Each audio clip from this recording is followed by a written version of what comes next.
Okay, well, hello everybody. I'm Stephen Pearce from the Results Consultancy. Welcome to this webinar. We're going to look this morning at influencing senior stakeholders. And the way I'm going to do it is I'm going to just take 10 ideas and throw them at you, really.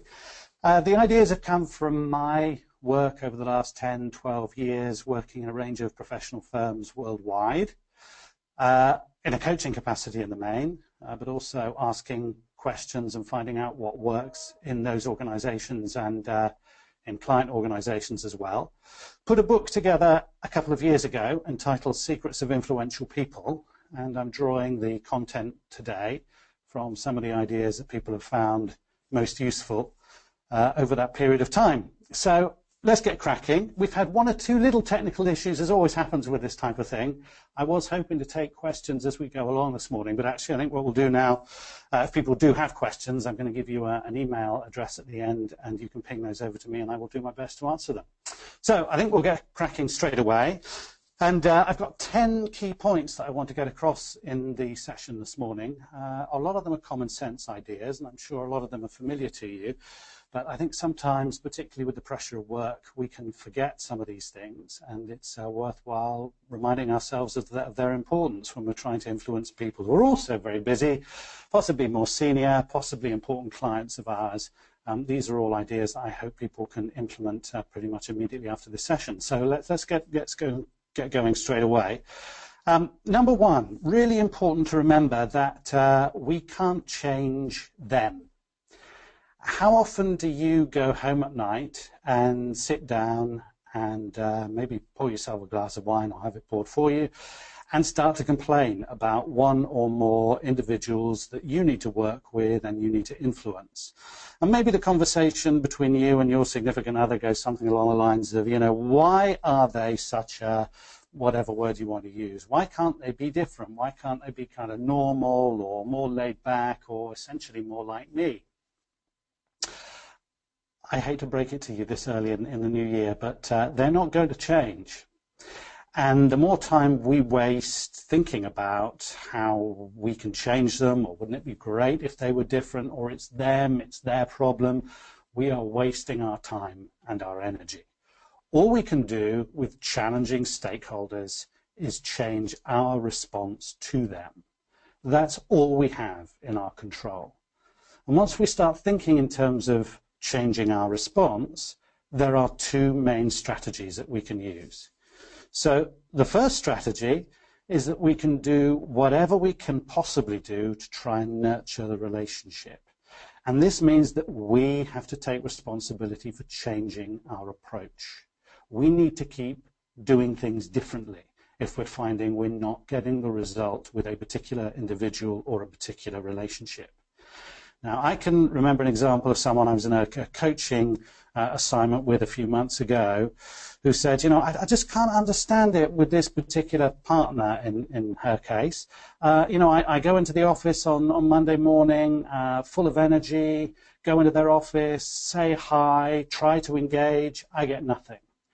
Partner concern will often just sort of completely blank me and turn towards the screen. I'll often just call into his office and just say, how are things, what's going on? I get no response whatsoever.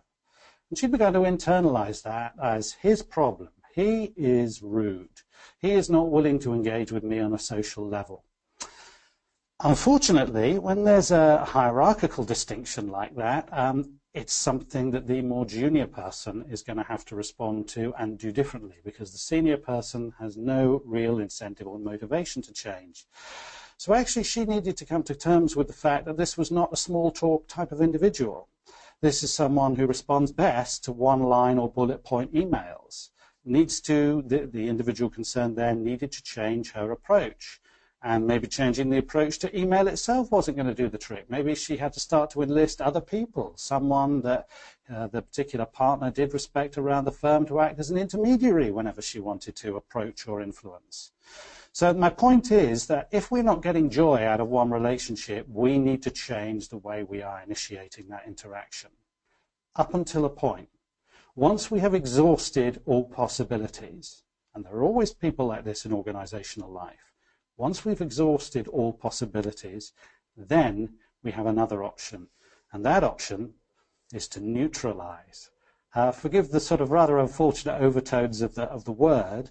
What I mean by neutralize is that we have to begin to limit the damage that individual can do to us or to our relationships or to the work that we're trying to do around the firm. So we begin to limit exposure where possible. We begin to sort of lock down the amount of contact that we actually have to have with them. So nurturing, and my belief is that actually there is always a way to find a key to influence or communicate effectively with everybody. There's probably 1 in 100 cases where we try everything, absolutely everything, and it doesn't work. And so at that point, we need to start to limit the damage in some way, limit the exposure if at all possible.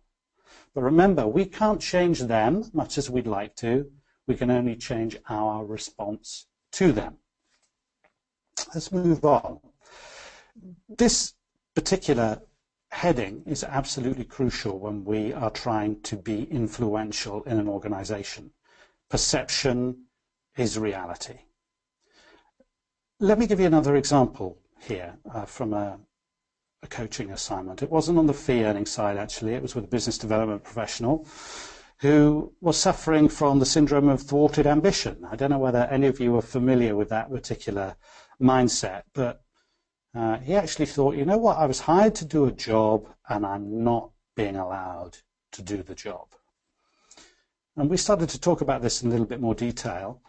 And I said, well, what do you mean? What are you looking at? What is it that you want to influence? What kind of conversations do you want to be having? And he said, I want to be having strategic conversations about the markets and the clients that this firm is trying to develop and access. I want to be involved in those types of strategic conversations, but I'm not included on the email chains and I'm not invited to the meetings. I'm beginning to find that very frustrating.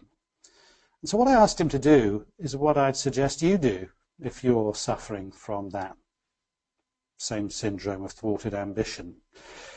If you put yourself in the shoes of the senior stakeholders you are trying to influence, what do they see you doing most of the time?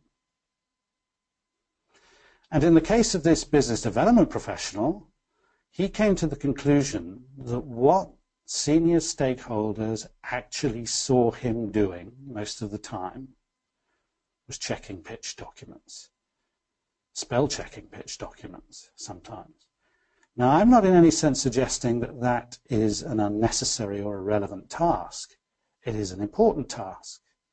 But if that's all senior stakeholders see him doing, they make the assumption, wrongly of course, but they still make the assumption that that is all he can do. So what do your senior stakeholders see you doing most of the time? Clearly the implication of this is in several areas.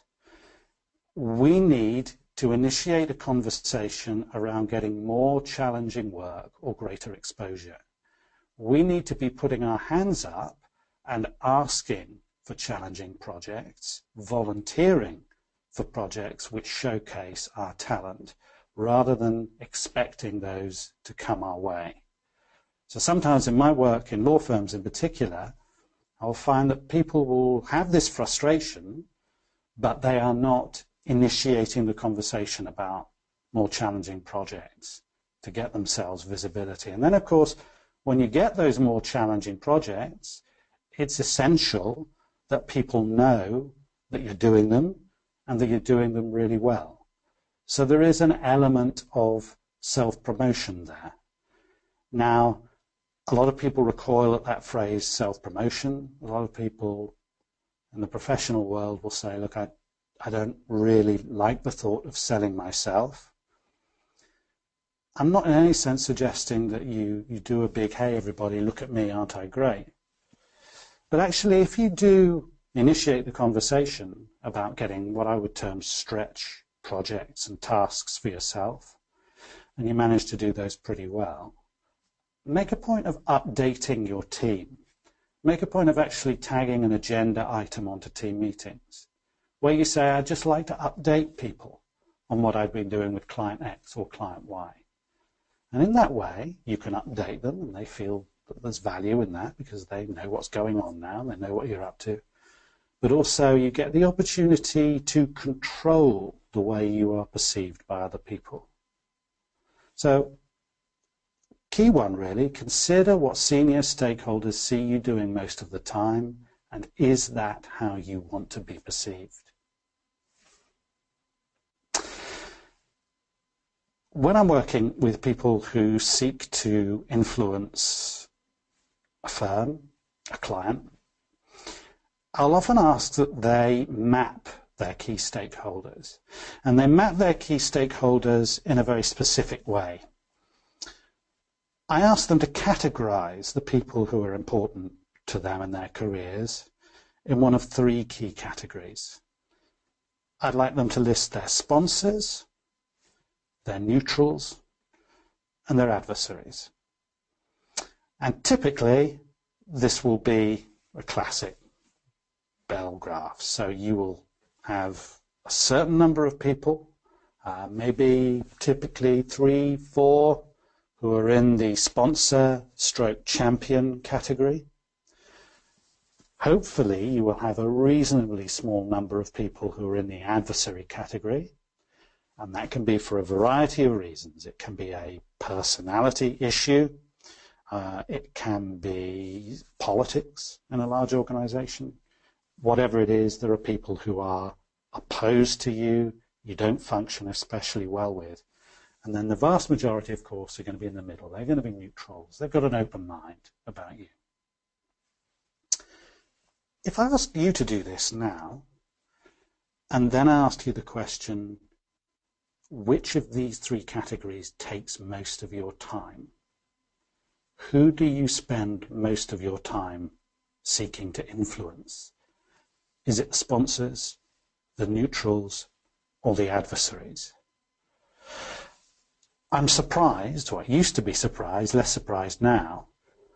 A lot of people will acknowledge that it's the adversaries that take up a lot of our time and our energy. We want to be very cautious about that if we are really seeking to be influential in our organizations.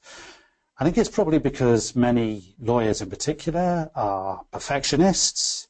They want to feel like they're delivering an extremely high quality of service. On a human level, they want to be liked. They want their professionalism to be acknowledged. Devote a lot of time to those problem cases and try and turn them from adversaries into sponsors.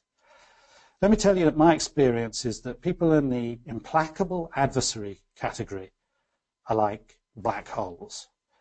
They will drain you of your energy, your time, your motivation, your optimism, all of it. Leave them alone. It's actually a waste of effort. What we need to be doing if we are determined to be genuinely influential is work really hard on those sponsor relationships. We need to make sure that we have 2 or 3 people in our organization or our clients or our organization who already has a substantial amount of authority and influence. And we need to work in collaboration with those sponsors to impress as many neutrals as possible.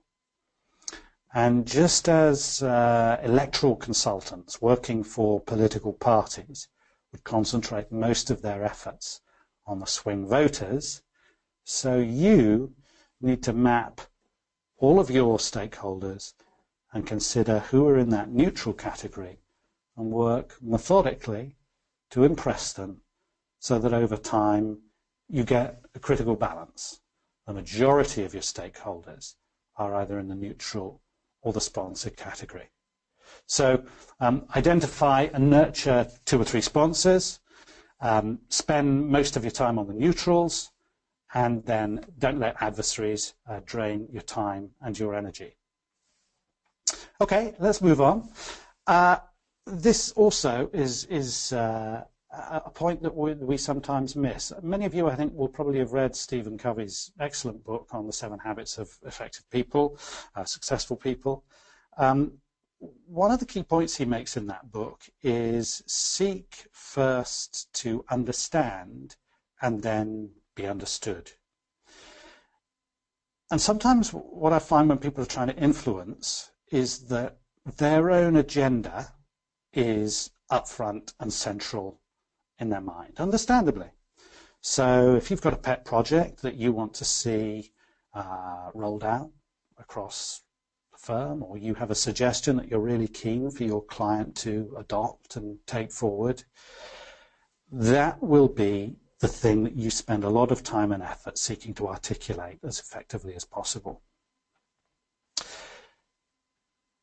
The difficulty comes if that idea is in no way aligned to what your stakeholders are trying to achieve. If your brilliant idea that is getting you out of bed in the morning with a spring in your step is not aligned with the objectives of your stakeholders, they will regard and receive all your exuberance as an irritant, as a distraction, as background noise, and you won't get any traction on it at all. So key is to find out what they are trying to achieve. Often in sessions that I run on influence, I will ask the group how many of them could, with confidence, articulate their firm strategy. How many could, with confidence, articulate their practice strategy? How many of them could take one key stakeholder, be that partner or client, and articulate his or her priorities? Let me ask those three questions of you right now. So you think of your firm, you think of your practice, you think of an individual that you're keen to influence. With what degree of certainty could you articulate right now what their priorities are? And very often there's a sort of embarrassed sideways glance and a shrug of the shoulders and an admission that they don't know. They don't know what these key objectives are. You need to find out, and you need to do it by asking the question. Simply asking the question, what are our priorities? If you're thinking of it in firm terms or practice terms, what are your priorities if you're thinking of individual stakeholders? When you're thinking of individuals, it's important to get to know their personal agenda as well as their professional agenda. Some people are willing to disclose this, other people are not. But people's personal agenda, once you get to know and understand that, particularly on the client side, really important information. You know, maybe people are motivated by the bonus that is within their grasp in the next 2 or 3 months. Knowing that is really important. Some people are motivated by getting out of the office at 5 o'clock on the dot every night. They want to see more of their families. Other people want to see less of their families. You know, you need to know what their priorities are, because once you know, you can begin to think about how your ideas and your contribution can align with what they want to achieve. And when you get that alignment, they start to hear you and see you not as an irritant, but as someone who can help them get where they want to go. And when there is that magic moment where they see you as a help and not a hindrance, or a help and not an irrelevance, that's when you will start to get a hearing, and you will start to get a lot more time to spend having conversations about things that matter to you both. Okay, I hope we're doing pretty well here. As I say, I'm going to go through these points. I did hope that during the course of this we'd be able to use the chat box, but we've had 1 or 2 little technical difficulties, which means that's not possible today. I'm really interested to take your questions, though, and I'll give you the email address at the end, and really happy to work through those after the webinar today.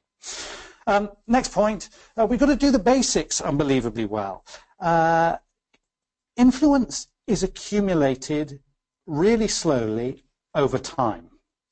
I came up with this phrase the other day. I was quite pleased with it. It's acquired through the slow accumulation of positive regard.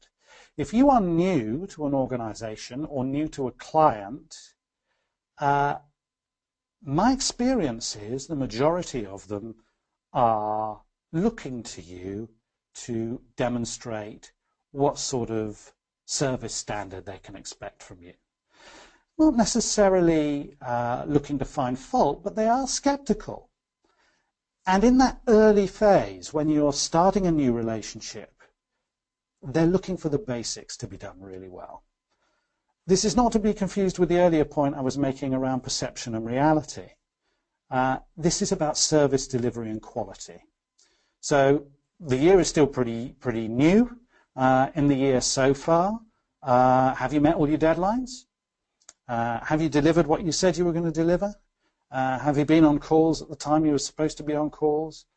All of these basics, these kind of micro markers, seem to be extremely important in the early stages when someone is coming to a view about you and whether they will allow themselves to be influenced by you. These are the kinds of things that they're looking out for. The time for brilliance and originality and creativity comes later. Unless you do this threshold stuff, unless you demonstrate that you can do the basics well, and I would say more than well, over-deliver, so you tend to get things done well ahead of deadline. You tend to produce over and above what people's expectations are. It's very difficult to get permission to influence on the more interesting stuff. So be known for punctuality and over-delivery.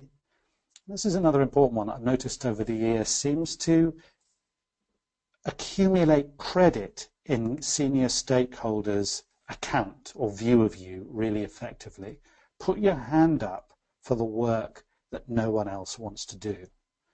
And this applies, as I've said during the whole of this particular section, when you are reasonably junior, when you're joining a new team, new firm, and people are just looking for indications about whether they can trust you and whether then you can go on to have an influential relationship with them. Important to do the basics extremely well. Okay, the law firm environment is a fairly closed one. So one of the main opportunities you have to become influential, both within your firm and in terms of the way your clients see you, is to make the decision that you are going to be a window on the wider world. What do I mean by that? Over the years, I've noticed that people have got a really good hearing at senior partner level, at management team level, both internally and externally, when they acquire a reputation for bringing new ideas into the business. Now, in the law firm context, it could be your competitors. So what do you hear another peer group firm doing that you are not doing? You may have friends, I'm sure you do, who are working for different firms. Do you hear on the grapevine that they're doing something, whether it's client service related or recruitment and retention related, that your firm isn't? Make a point of playing that back, bringing that intelligence into the business. But of course, it doesn't stop with the peer group and the law firm. What are your clients doing? What is the wider market doing? I think it's fair to say that many professional services firms are pretty conservative with a small c in terms of their practices. It's changing at the moment because the business environment is rapidly changing. But I've seen great examples in the last 6 months where people have been having conversations outside their firm with, for example, tech businesses, and they brought an idea back in, particularly around recruitment, retention, motivation. This is what business X or business Y is doing. Why don't we try it? So getting a name for yourself for bringing that type of intelligence from the outside into the business can be a way of fast-tracking your ability to influence. So of course it depends on your network. If we were to analyze your professional network right now, I would guess that many of the people in that network are probably pretty much like you. Same kind of age, same kind of background, probably doing a similar sort of job, maybe for a different organization. What I see with genuinely influential people is real diversity in that network. So they make it their business to get out and meet people who do not work in a professional service firm environment. Work for businesses that are very different, because that's the way you can get to hear about new ideas, providing you're curious, and find out what's working for them, and then bring those ideas back into the firm. This is interesting. Okay, I'm going to take a sip of water here. One thing that I've noticed about influential people is that they have very sensitive antennas when it comes to recognizing an opportunity to influence. How good are you at that? And one thing in particular I would point out is those occasions when you notice someone being hostile, defensive, or even angry. Typically, as we're, only human after all, what will happen in those situations when we encounter that kind of interpersonal challenge is we will internalize it, and depending on the mood we're in that day, either a fight or a flight response will give as good as we get.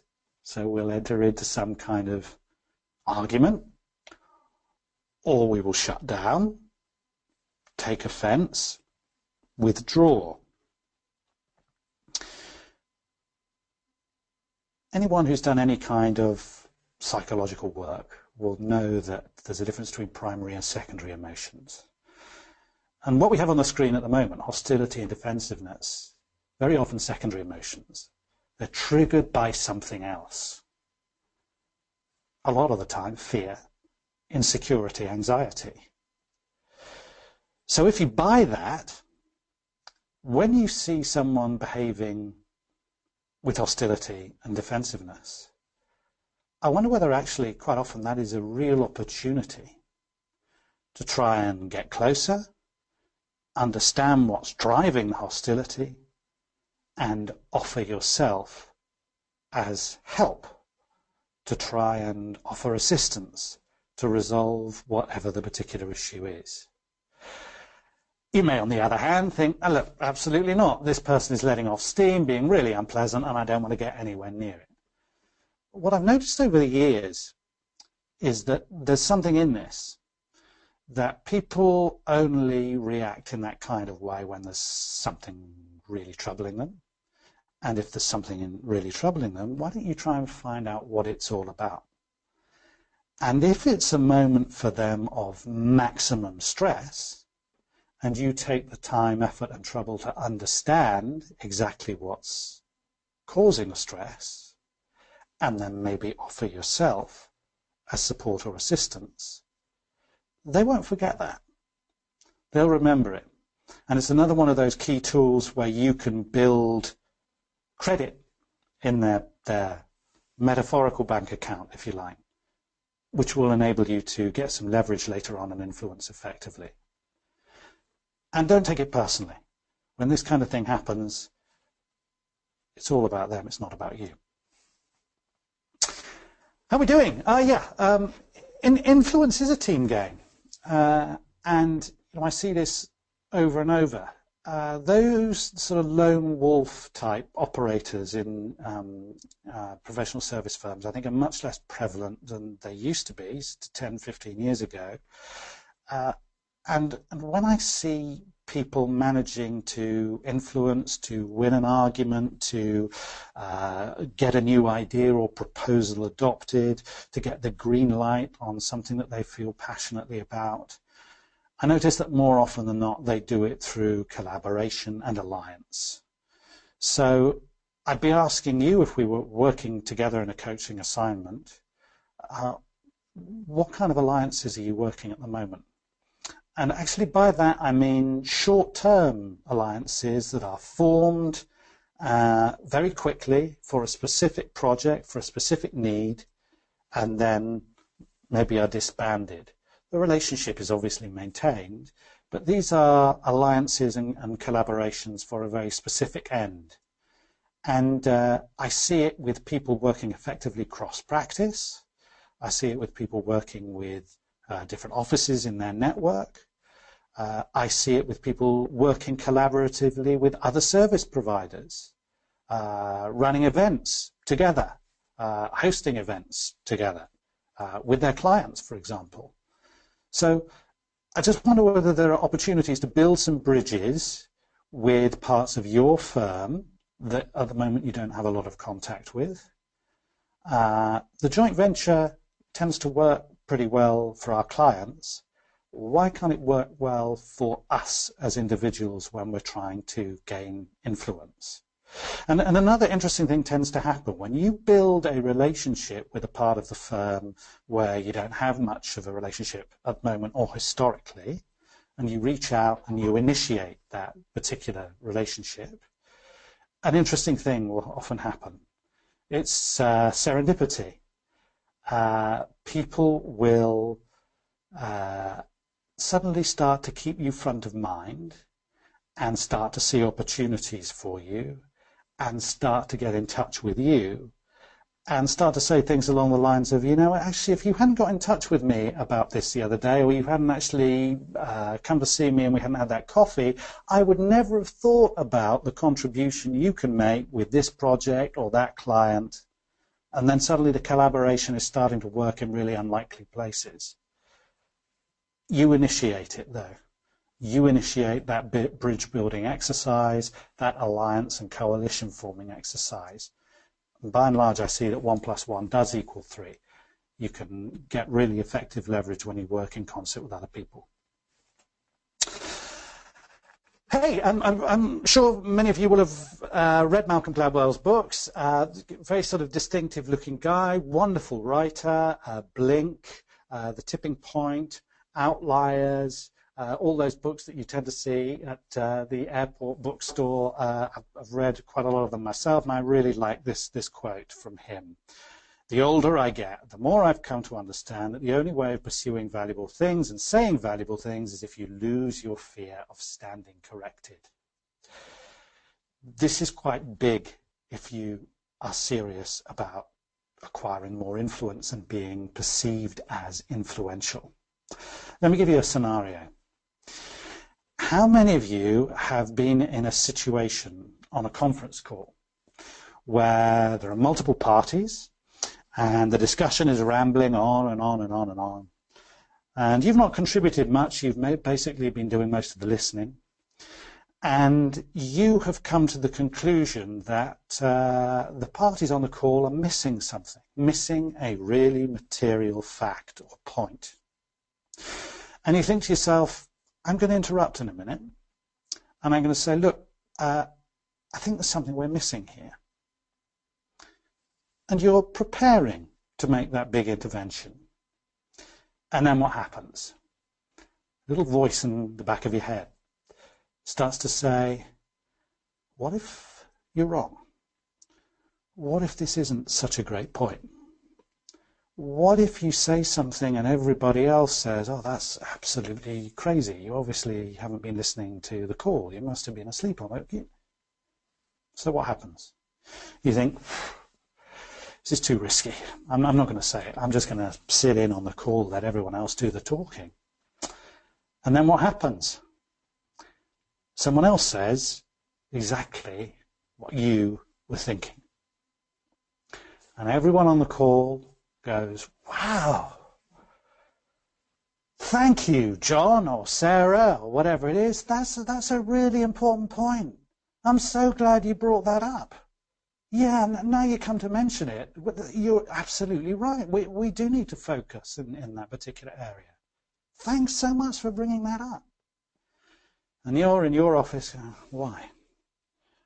Why couldn't I just have had a little more bravery?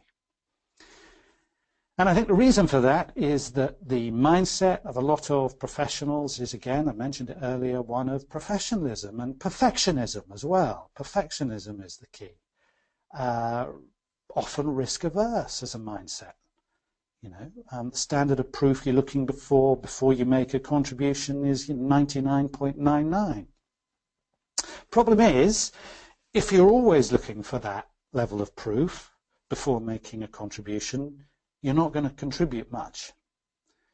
It seems to me a key point in every professional's development where they back their own judgment and their own experience, and they are willing to take the risk, theoretical risk often, that they might be wrong, on the basis that the upside of delivering a really high quality insight that no one else has thought of is worth that infinitesimal risk.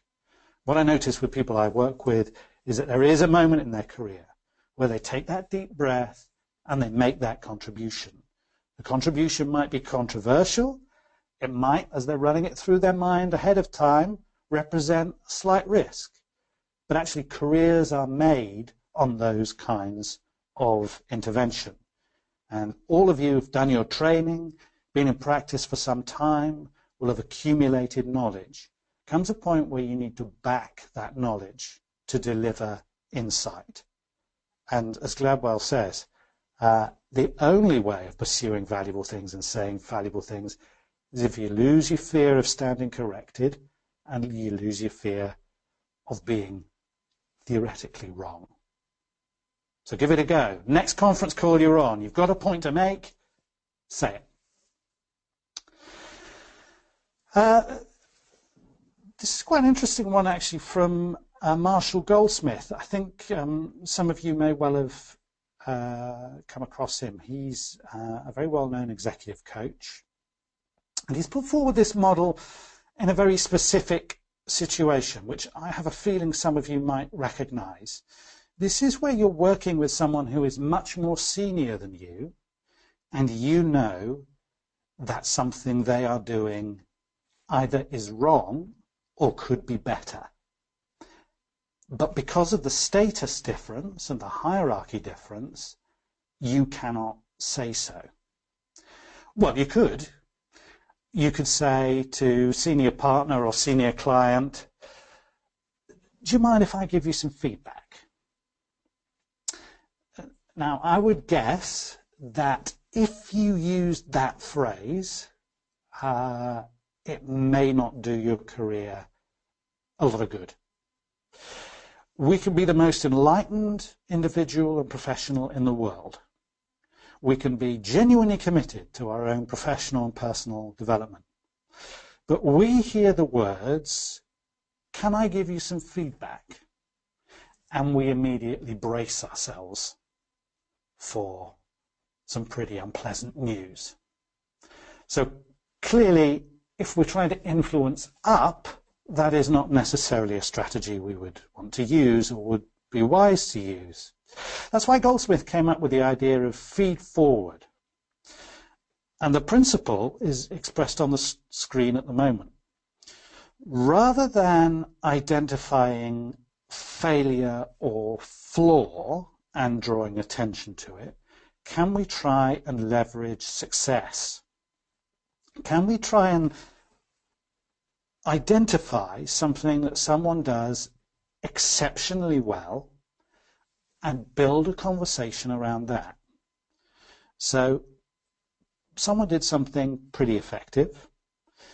Your conversation, as Goldsmith describes it, is to concentrate on that, consider in dialogue with that individual, you know, that great talk you gave internally a couple of days ago, seemed like you put your key points together pretty well. You identified interesting sources to back up the points you were trying to make.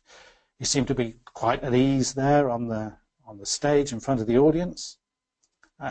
Seems to be that you're pretty comfortable in that type of situation.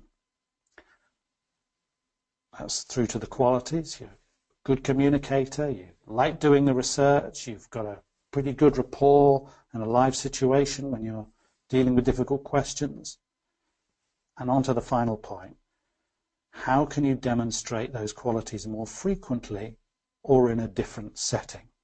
So I was wondering, maybe we could set up a few external functions or seminars for you to give a similar presentation, and maybe I could work with you to actually put those together, because it's a subject that interests me, and I too quite enjoy the thought of presenting some of these ideas to an audience. Now, this relates all the way back to one of the earliest points I made around perception is reality.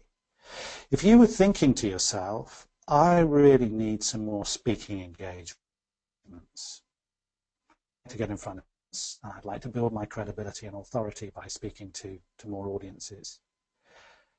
If you use this approach, which basically goes to a partner or a senior professional in your organization and makes them think that actually what you're trying to do is build on their own success and give them a platform for this kind of thing, then there is a win-win there. There is an opportunity for them to think, yeah, actually, I do enjoy that kind of stuff, and yeah, I can see this being a really good opportunity. Don't underestimate the power of positive feedback, or in this case, feed forward, even at very senior levels. Sometimes we think that once you get to a certain stage, you're not that interested in the positive remarks anymore. Not true in my experience. No matter how experienced people are, maybe particularly when you're very experienced and you've reached a really senior level, you often find that those are the loneliest people in an organization.